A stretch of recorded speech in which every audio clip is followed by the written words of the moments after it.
Buenas tardes, soy Lola Chacón y autora de estas 3 obras que tengo aquí.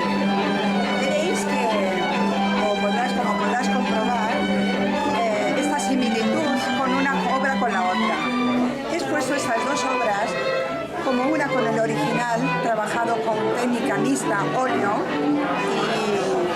y otros cuerpos que han complementado lo que es la composición del cuadro, como pueden ser arenas, piedras, tierra, y he querido trasladarlo a la fotografía para poder ampliar la obra y ver el efecto que podía provocar del original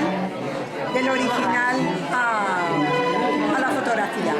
Entonces, luego os muestro también una marina, toda hecha en óleo.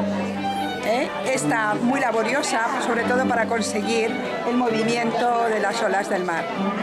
Y en esta exposición es lo que os presento.